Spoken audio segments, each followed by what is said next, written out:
There's some intensity. Trains, cars.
Very interesting. But if you... it goes down.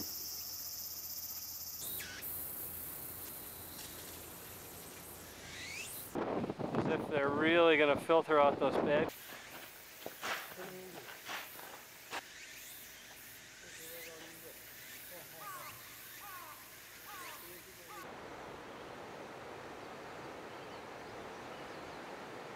These ones are...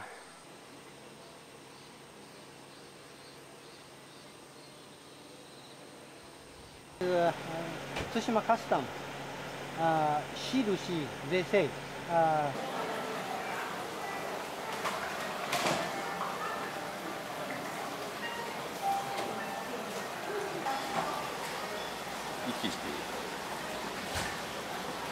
sorry, this is very rude, but it's... Yeah.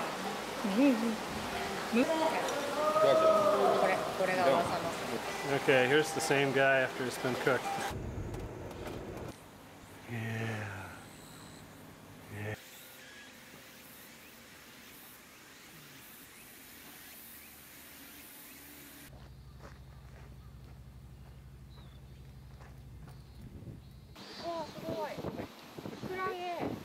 What are these organisms?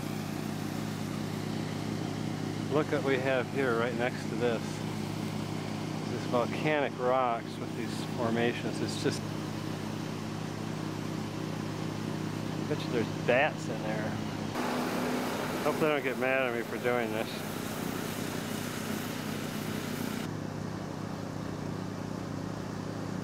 We're ready to get these collected. And I'm going to come back this afternoon and collect these guys when it's dry. There's a lot of seed in here, and I want a lot of seed. Caudosite stirs the soul of a foxtail guy. Man.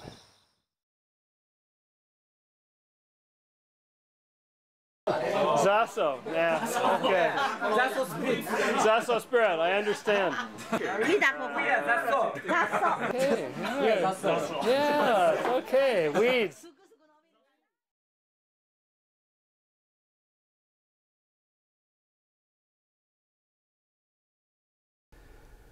The central theme of this movie is foxtails and seawater, the maritime foxtails of southern Japan. Soon I will show you these weeds in their extreme coastal habitats that I visited recently on a trip to Japan. The film consists of 5 parts. The goal in each section is to provide visual evidence of foxtail adaptation to three things: salt, the extreme environmental conditions of the seacoasts, and human disturbance. In the first section, we will indicate about how foxtail is able to survive, even thrive, direct exposure to seawater. I will show you images of foxtails growing right at the high tide mark along the seacoast. In the second section, I will show you how foxtails are able to survive strong winds, winds laden with salt from ocean spray, and highly exposed, often violent seacoasts. In the third part, we will reveal foxtail growing directly out of solid rock along the seacoast, a very hostile habitat. On this journey, I realized it was impossible to understand how foxtails have adapted to seawater without understanding the complex relationship between foxtails and humans. We will see this relationship involves disturbance by humans from an unusual source, Shinto shrines. It involves a spiritual relationship of local Japanese people with the forces of nature along these seacoasts. The fifth part will be a brief look at unusual foxtail morphologies I observed in Japan, compared with those more common in North America, as well as an interesting adaptation, crop mimicry, or the ability of weeds to mimic crops. Now let's take a look at seacoast foxtails, but let's take frequent diversions along the way to look at the salty habitats and the growth of the weeds as they're influenced by humans and human disturbance. First up, foxtails very close to the seacoast.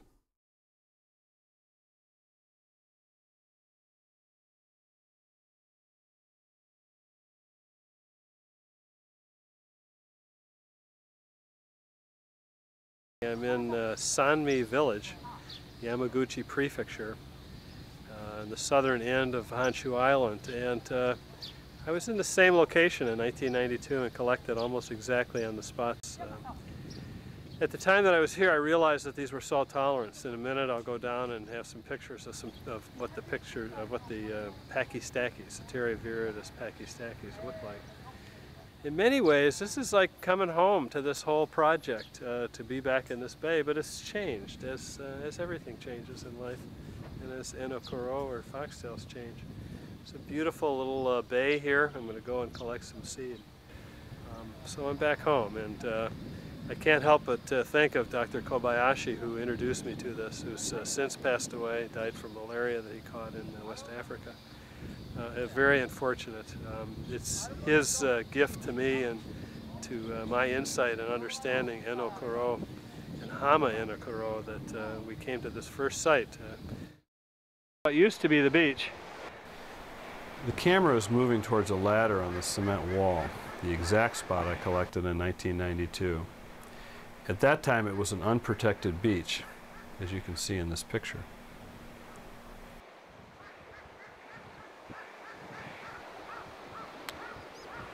So here's the harbor, and I'm going to go down to what remains of the original coast along here, although it looks like this might be two different ones here. I'm going to do these ones that I'll call robust that I saw, where was it, Tsushima Island maybe. Okay, very large plants. Man, look at these guys. I didn't observe these before. Here's this robust stuff, tall. When you stretch these guys out tall, they're about 4 or 5 feet tall. And they're only about 3 or 4 meters out here to the water. I mean, we're really quite close to the water. Here's this is some kelp, you know, about 1.5 meters away, and then the water's about 2 or 3 meters away here. Here's this new construction.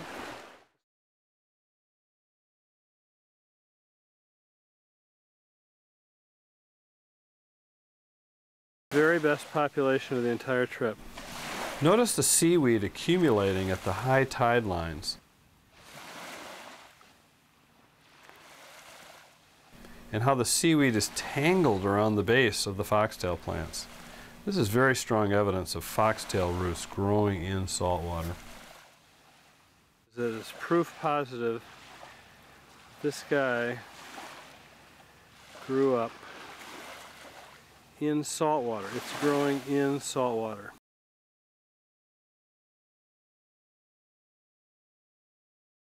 Okay, I've died and gone to heaven. I found another population of Setaria fabri that is in this village that I'm in right now. We're just again on the Shinto Peninsula, and we're just about, not too far down the road from where we were before. We're on 136 though, so we're on the east side of this peninsula. And we're driving along and there's this fabri, and it's right at the high tide mark. So I'm happy as a clam. The road, the foxtails I collected were right over there. Most of them I got were right down there. Notice the large mass of seaweed balled up right next to the foxtail. No, that's a kino coral. Notice the green plants growing with the foxtails. They're of the genus Atroplex, a common name of one of the members of the Atroplex weeds that exist in the Midwestern U.S. is called saltbush. In a little while, there's some more foxtail that's down in the corner there.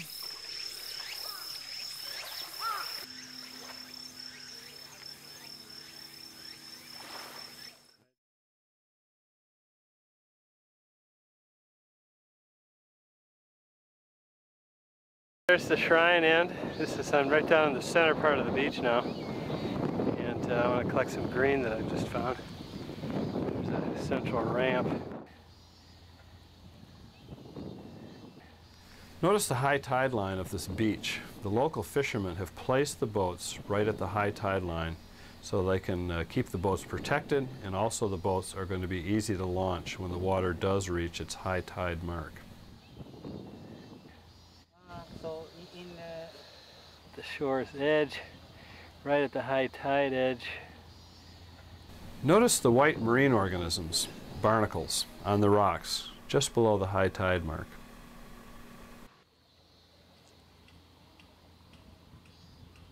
That's big.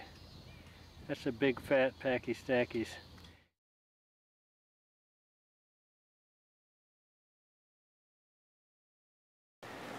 Tippy here, look down here, and bam! Here are these. I'm calling these guys intermediates. They're kind of puffy, but there's a lot of heads in here that are sort of drooping over, curved, which the intermediate. Here's what it's all about, folks. Very different kind of beach than San Mi, which I just left. The original site.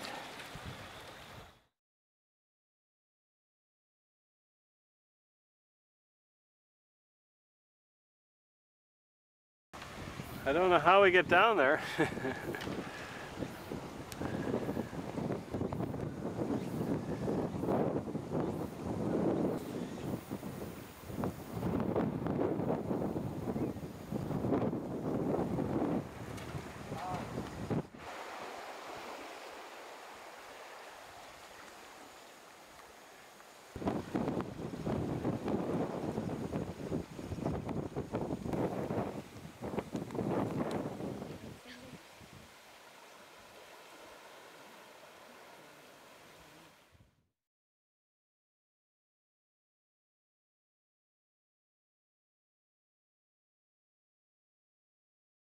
Saltwater. Lapping in, boy, I'm so hot and sticky and salty from the wind all day. But we come on up here. And there's my shadow. And there these guys are hanging on this ditch edge. Some of the plants are literally falling. Notice how the high tide seawater has undercut the foxtail plants, exposing their roots to even more seawater and sea winds laden with salt. The film, but these roots are coming down. The whole thing's getting washed away, but they're just hanging on. Washed away. Hardy buggers. Tough. I love it.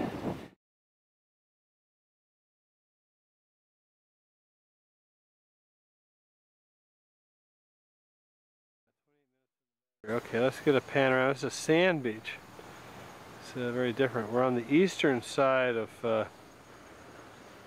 Tsushima Island, and we're back on. This is just the greatest gradient coming down this hill here. Boom, right down the hill. Boom, right up we go on the rocks. And then we get the vegetation. In the front, this is just great. In the front, we got a nice little well-matured population of pachystaches. Right behind it is the beginning of this yellow mixture, and there's yellow this first, and then it grades itself up into giant. Right from these guys, right in the rocks. Beautiful baby. God. From up on the edge, right down to the water. God.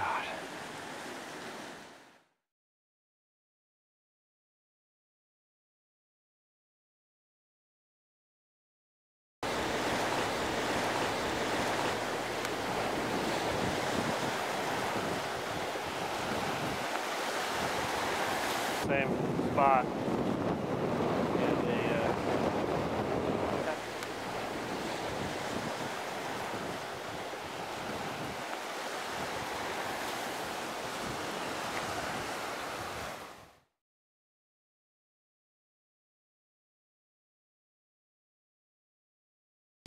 Another piece of evidence about this salt tolerance thing is the whole idea that my skin is just covered with salt.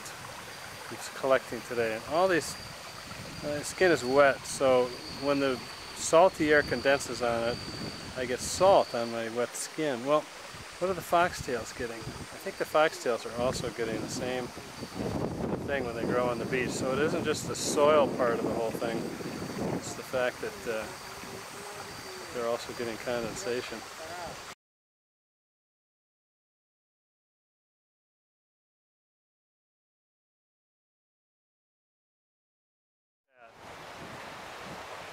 Unprotected, or right? The center is where I got the. In any case, you might think it's tough, but if you want tough, you got to go down to this guy. Here's the badass of all of them. Maybe intense seacoast winds have resulted in the short stem internode length, while the same genotype, if it was growing in a protected spot, may elongate and have longer stems.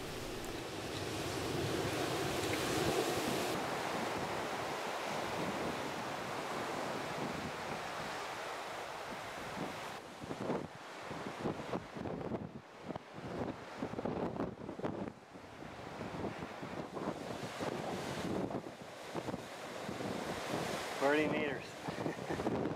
They don't fall.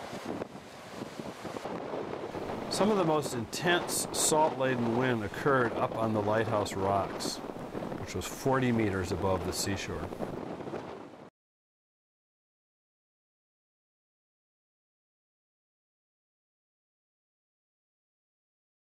Keep away bad people. What do you need 5 for when everybody else in Japan gets by on 1?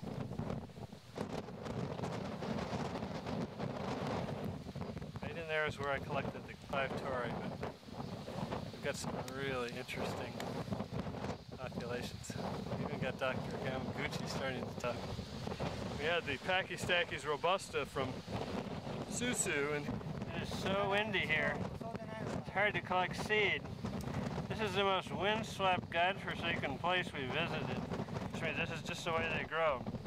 So we've got a really tough population here. Really short. It's so windy you can feel the salt in the air. It just settles on your skin.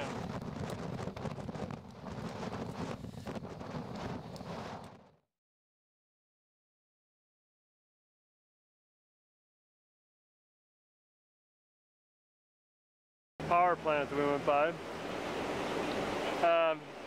We're out exposed to the Yamakusa Bay, and then beyond that is the East Sea. And this is a lot more windswept. The air is hot and humid. You could just almost taste the salt in the air from this pounding surf out here.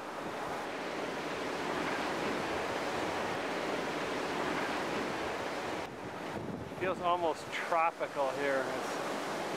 It's just unbelievable. The words I haven't said so far this trip, eh? It's a little rough for car and stuff down there. And this guy's just a little tough. It's the only Viridis of any kind I've seen along this whole beach. Might be Pakistakis or intermediate. I'm calling it Weedy. Notice again the foxtails on the bank being undercut by the seawater from the high tide mark. Go back along the edge of this eroded edge. Found some glauca hanging right on the edge of this incredibly eroded cliff. Here's two guys blowing in the breeze, really small, right over the edge.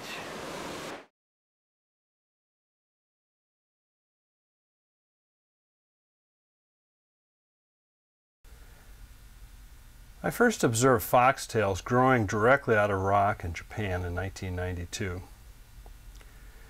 Here is a picture of Setaria viridis variety Pakistakis growing directly out of lava rock on the seacoast near Hagi City, Yamaguchi Prefecture.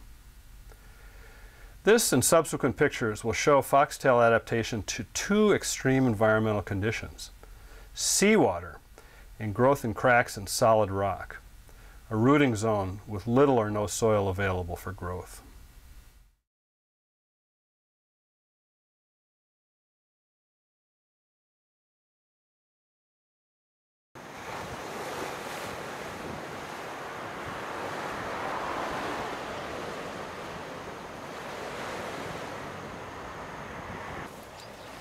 Here's this guy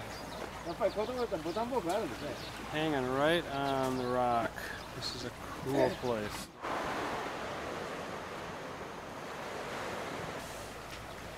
And there's another one right there.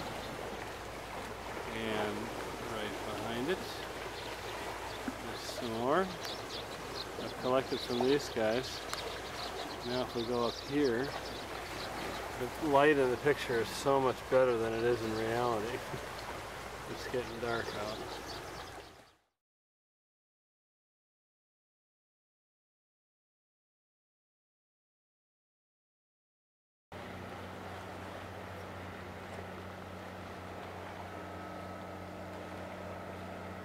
In the corner.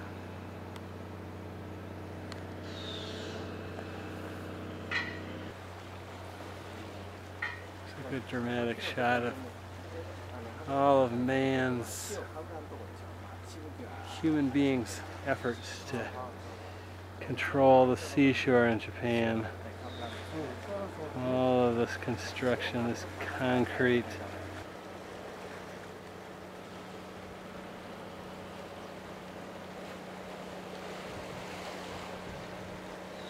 Hanging on, despite everything we do.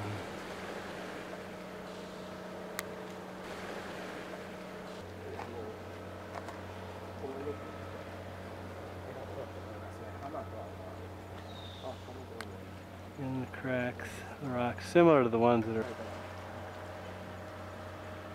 This is the one for sure I wouldn't even attempt to go for. What a tough guy. Jeez.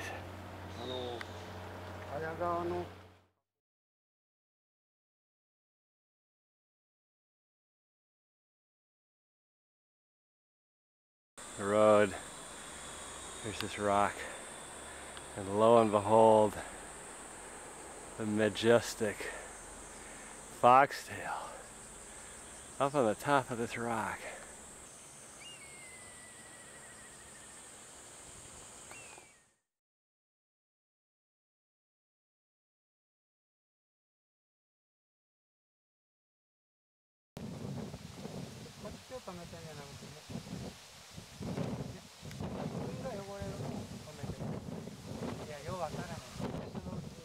I think the protect the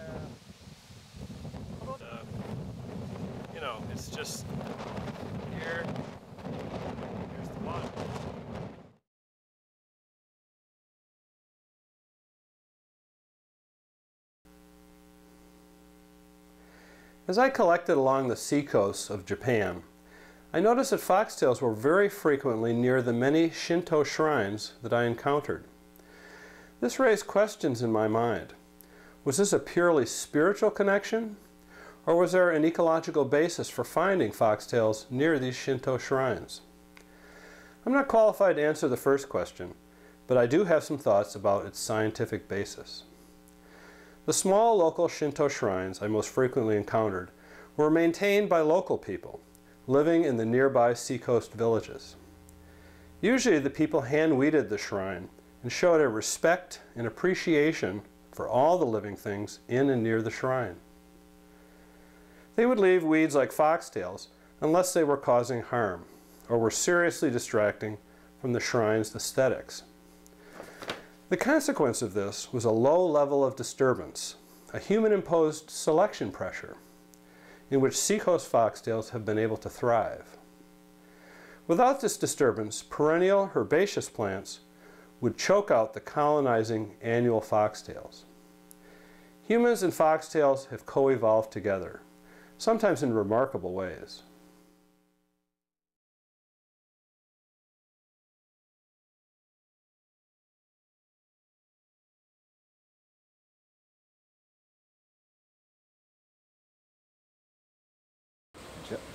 Japanese people protect or guard the crops or useful plants, and also protect the weeds until the harmless appears.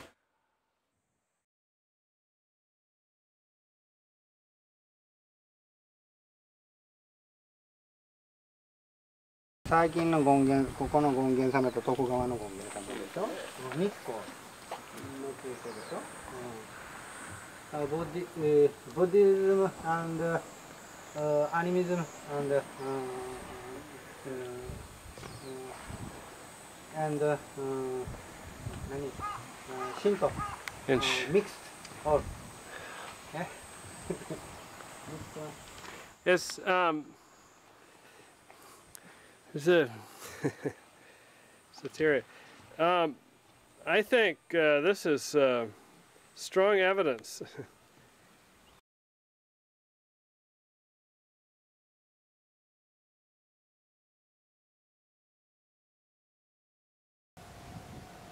Who placed it here, do you think? The local people?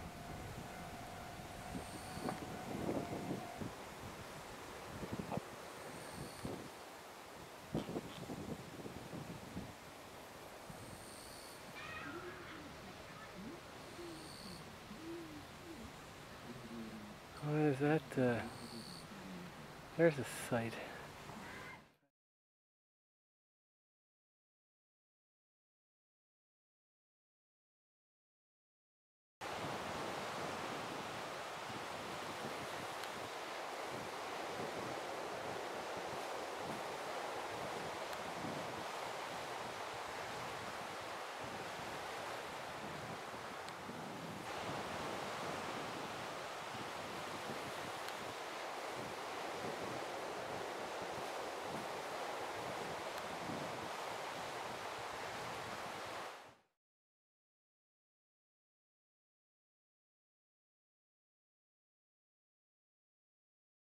Harbors all seem to be on the other side. Not completely true. Okay, figure these ones out.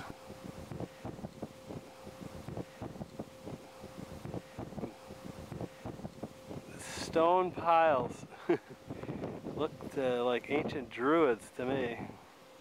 Behind me is, I guess, a very famous Shinto shrine.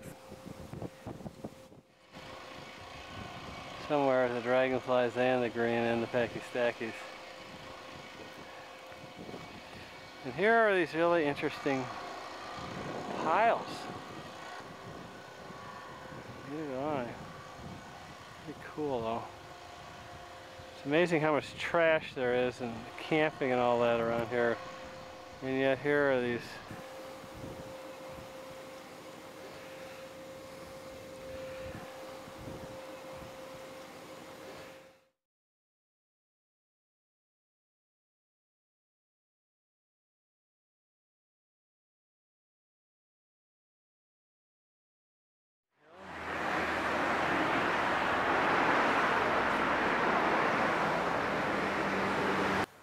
What is the spirit of this shrine?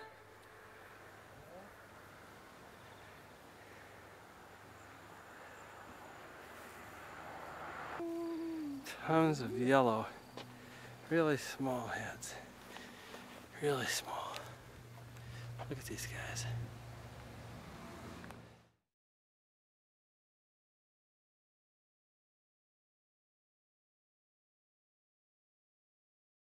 This is Komoda on Tsushima Island, an island between Korea and the larger islands of Japan.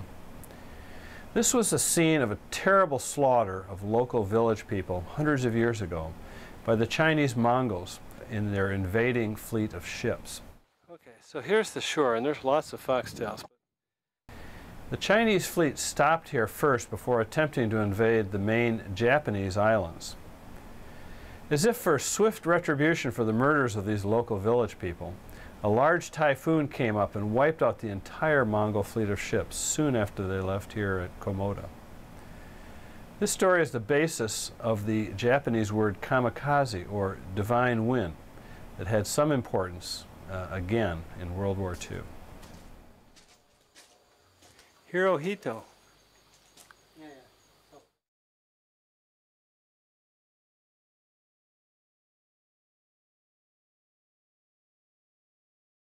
Is this a Buddhist shrine?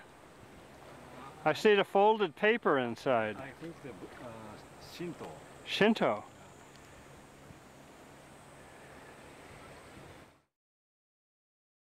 Here we see an interesting inland Buddhist artifact, a human crematorium with foxtails nearby.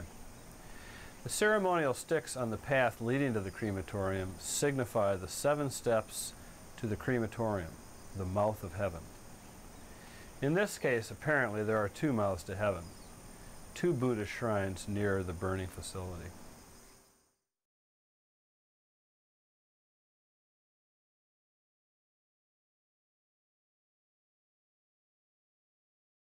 I've learned quite a bit on this trip about Setaria along seacoasts, or Hama Enokuro. It's known in Japanese, seashore foxtails.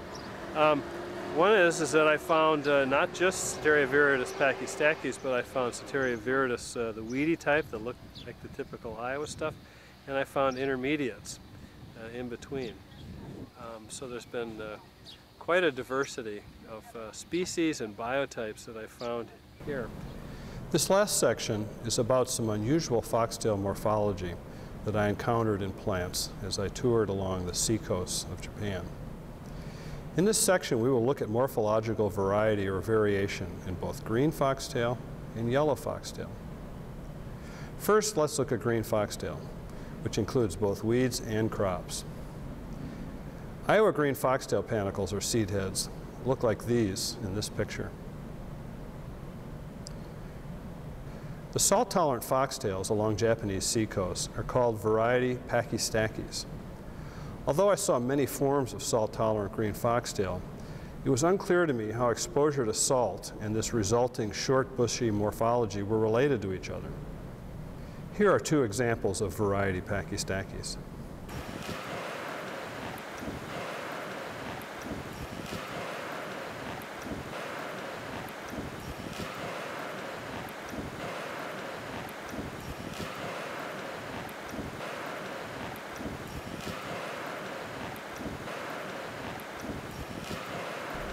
At one location, the seed heads were purple.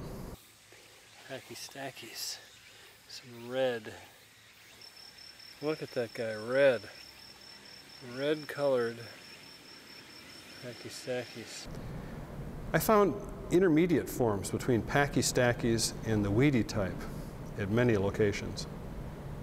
On the correct left is what I always thought of as pachystaches, and the one on the right is just your basic run-of-the-mill weedy green type, which I've labeled green weedy type. Intermediate, pachystache, those 2 in the middle here. The one here is long, but pachystache type. This is an example of the intermediate form of green foxtail, intermediate between the shorter and bushier Pachystaches panicles, and the more typical, to me, North American Weedy green foxtail. At a few locations, I found some very large Pachystaches seed heads. One of them was quite unusual. Here's this robust stuff, tall. When you stretch these guys out tall, they're about 4 or 5 feet tall. Here they are. We're in stones and sand. I think we're at high tide. I get two different ones here. I'm going to do these ones that I'll call robustus. This is like the robust that I saw, where was it? Tsushima Island maybe. Large plants. Man, look at these guys. The promontory, there's the... Here is a very unusual foxtail. It appears to be a huge variety Pachystaches panicle, unlike any other foxtail or Pachystaches that I have previously observed. You can see it tucked in nicely between this bus stop building along the roadside and the seacoast. The ocean's right here. We got these kind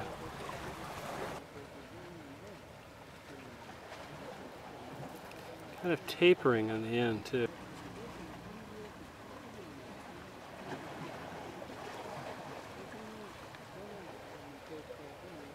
Here's my hand. This is Pachystaches.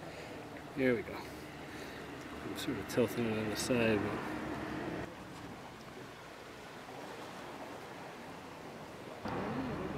three of them. 3 big heads. The Weedy foxtails were first domesticated thousands of years ago. And they were first domesticated independently at many different Eurasian sites. Foxtail millet is also called Setaria viridis, subspecies italica.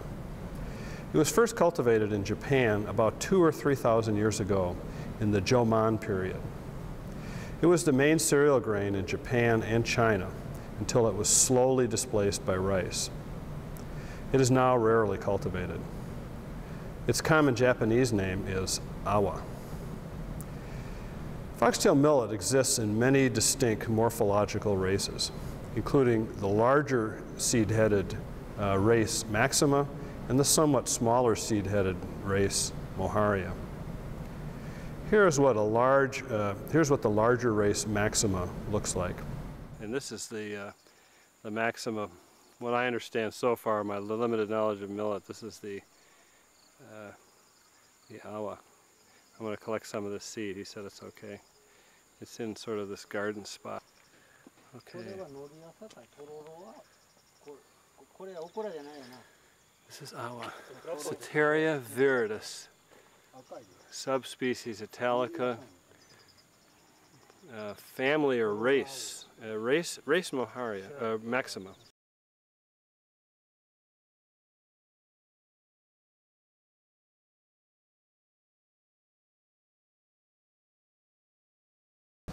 An interesting adaptation by foxtail is called crop mimicry. Weeds that have been selected by human hand weeding so they look like or mimic crops. Here is a green foxtail plant that I found on Tsushima Island that may be a race Maxima crop mimic. The first has a very large bushy panicle, larger than any foxtail panicle that I have ever observed before, except in the foxtail crop, foxtail millet. Here is what the slightly smaller seed head of race Moharia looks like.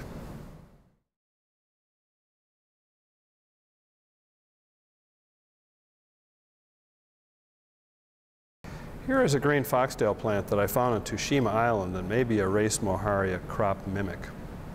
It also may be a crop escape, or a crop plant that escaped cultivation and developed weedy traits again. Although it is not cultivated or eaten very much in Japan anymore, I did find it being sold in a grocery store. This is awa? Awa. Where does it say awa? Awa is mochi awa.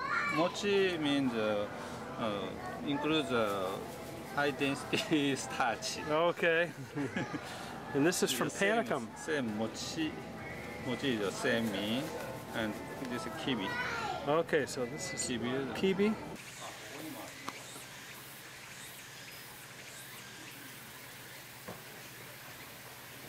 Kiwi. Japanica millet. Here you can see in this picture a typical Iowa or Midwestern U.S. yellow foxtail, Setaria glauca. I think the cover will protect of the erosion. Right. Yeah. But it looks like a crop field. Yeah. Looks like a crop. Early before we're ready to get these collected. And I'm going to come back this afternoon and collect these guys when it's dry. There's a lot of... Yeah, but these look like some crop. I bet you these guys at one time were a crop. There we go. Well, I've never seen a yellow foxtail this big. Even Dr. Kobayashi's yellow populations from India that I observed in 1992 in his plots at the Yamaguchi University, they weren't this big. We have seen foxtails growing and thriving in the extreme habitats of Japanese seacoasts. The foxtail plants have adapted to salty seawater, a liquid that kills almost all other types of plants. The ability to withstand salty water may be a valuable trait, or a group of genes that could be used in crop improvement. There unfortunately exist many fertile soils on the plant that are incapable of supporting agriculture because of natural or human-caused salt pollution. The idea of exploiting salt tolerance in foxtail for crop improvement in other grass family crops like rice and maize may be the beginning of a new, more realistic philosophy in plant breeding. It recognizes that the unique and hardy traits that our supposed worst enemies, the weeds, possess. It is this concept that the young Japanese pool players that you saw at the beginning of this film were so well aware of. Zaso's spirit is the paradoxical view that the qualities that make weeds so hated by humans may be of immense benefit to humans if we open our minds to new ways of appreciating nature the way it is.